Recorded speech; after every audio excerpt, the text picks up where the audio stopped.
Hi, I'm Toni Williams, and this is Brooklyn Savvy.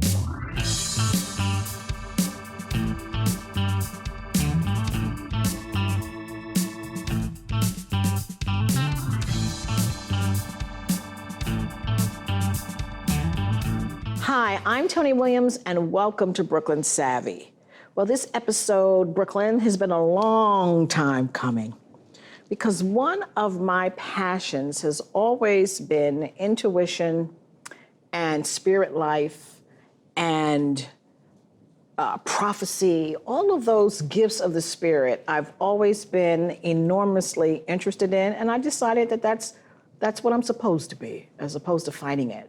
So I had the pleasure of meeting Jonetha Campos, who is an open channel, and I wanted to just share what I've learned on this particular level with my savvy panelistas and also with Brooklyn.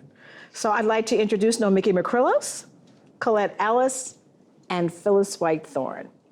So Jonetha, yes, you are an open channel. What does that mean? Well, first of all, I need to say to you, I've been an open channel all of my life, this lifetime around. And what I've simply learned to do, the easiest way to get through this is to simply open myself up to the universe with the permission of the Creator. And whatever it is that needs to flow through me, flows through me, whether it be via words or touch or, however it needs to come, I simply open myself up to it.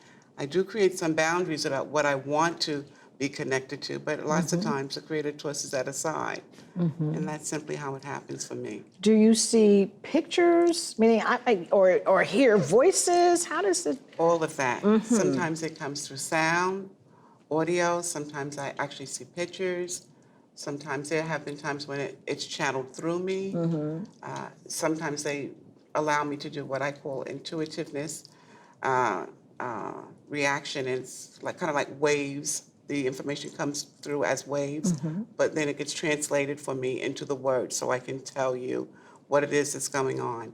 And Talk about the waves for a minute, because I think I've felt waves where I feel the energy of someone that I may know because I might know their energy, and it is like a feeling. It's like a wave. I have no other way of explaining it. Yeah, that's just what I consider that to be me being in touch with the energy within the realm that I'm in at that point. Because there are times when I'm in your realm, but even though she's sitting over there, I'm not in her realm.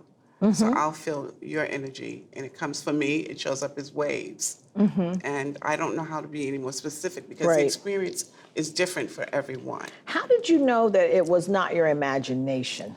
Well, I've been doing this all of my life because my family has been doing this for generations. So now, let me just tell you now, I am African American, and you know that a lot of times we did things, but we didn't actually own up to those things.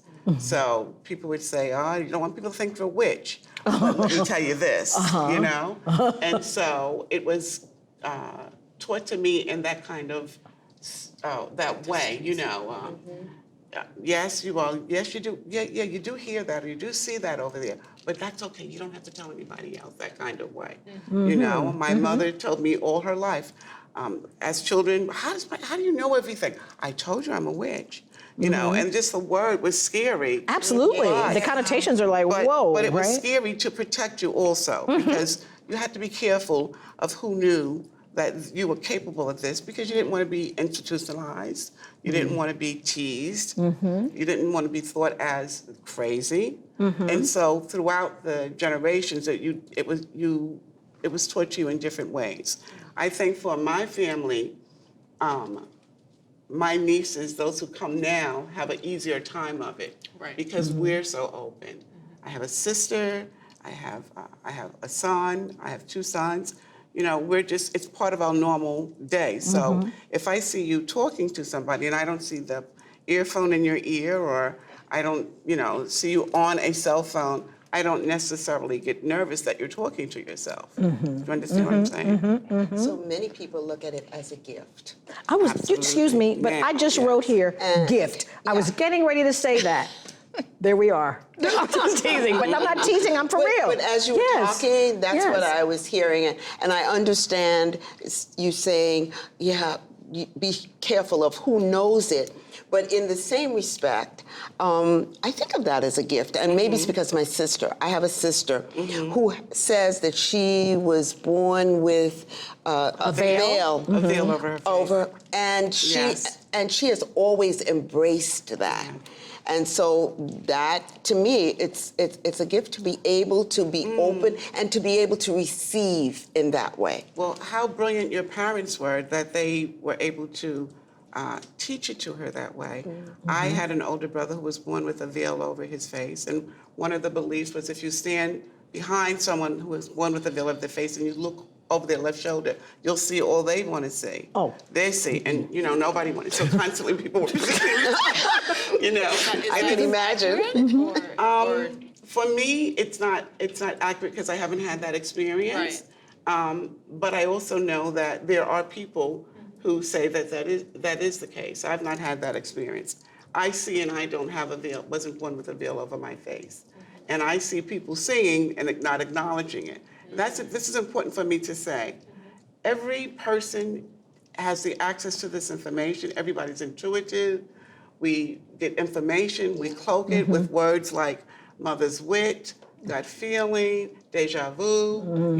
I had a moment. We do all of these things because the society that we live in doesn't necessarily support this. So when the children are petting the cat and rubbing the puppy under the belly, they're doing Reiki. They're doing pranic healing. They're doing what they instinctively, intuitively know how to do. When children. And I can go on, so you need to stop me. No. I'm interested because I'm right. When you see children, let's use animals. When a puppy or a dog is in trouble, what's the first thing it does? It crouches down because it knows how to defend itself energetically. If I fold myself up, and it may not. Do you understand what I'm saying? Yes. Or children, what do they do when they're mad and they don't want to know what you're talking about or they don't want to get in trouble? They block themselves. Right. Exactly. This is why it worries me when I see people who are speaking on a stage and attempting to get people to buy into what it is they're saying, and they're walking with their hands behind their back across the stage, back and across, or they're doing this. Because, yes, your message may get through, but somebody may miss out on it because you've shut yourself down to an extent.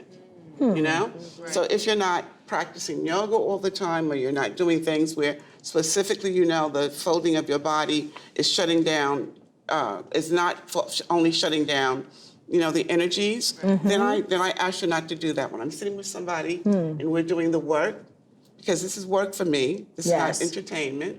And it's your work. I don't want to take your work home with me. So I'm facilitating with you, but take your stuff with you when you leave.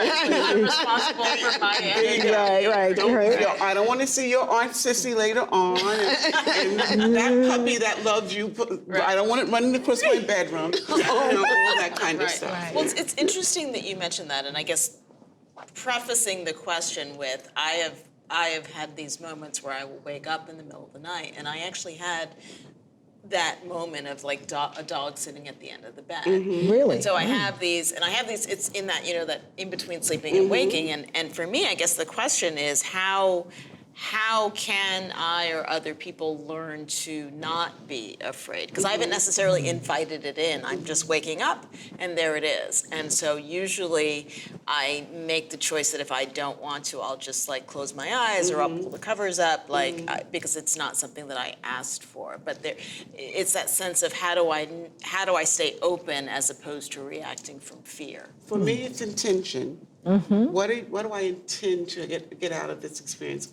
What do I intend to experience? Many, many years ago, I went to Savannah, Georgia, and got into the waters there and surrendered to the Creator and said, God, use me as you will. Use me as a tool. Let me be open to whatever work it is you would have me to do.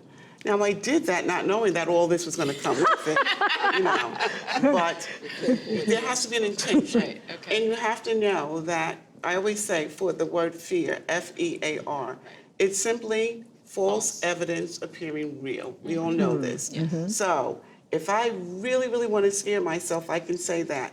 You know, if I get locked in the grocery store, then the guard dogs come out and they eat me, and and just convince myself.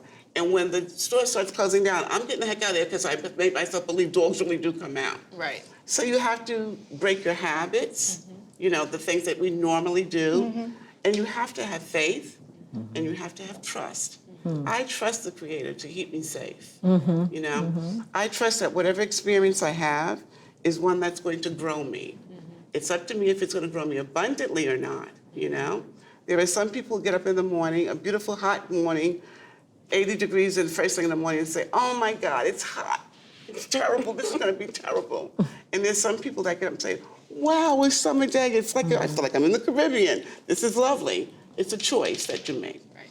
I choose to experience everything that the Creator would have me experience.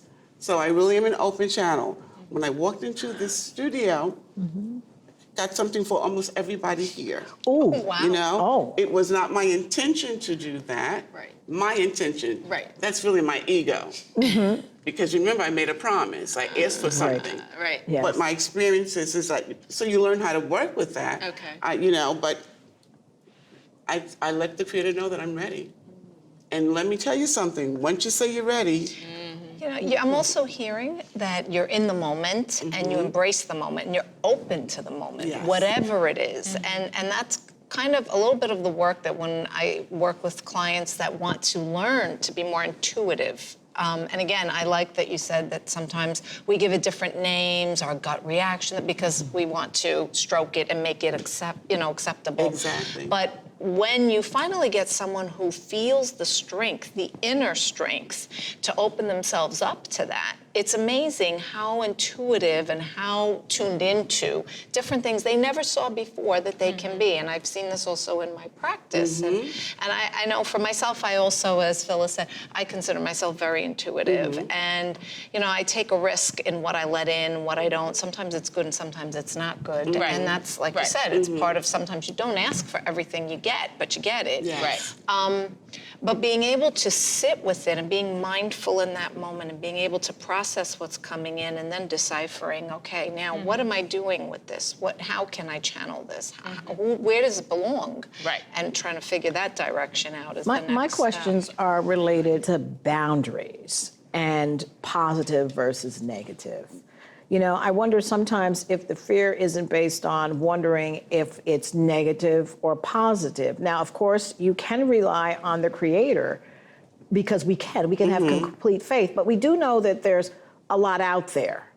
So how does one navigate it safely? I think, I wonder, how do you navigate that world safely? Because it's spirit realm we're talking about. so those two words for me don't exist. I don't Okay. do positive, negative. Okay. I do higher vibration, Okay, lower vibration. okay. Some All things right. that may be vibrationally okay for you may not work for me. Doesn't mean that it's bad. It means that it's not for me. And so I've learned to, as best I can, Okay. to identify that. If I go into a room and everything's happy and everybody's having a good time, it's a party, and I go in there, it doesn't feel right for me, then Jonetha needs to turn around and leave. You may have a party, you may tell me tomorrow.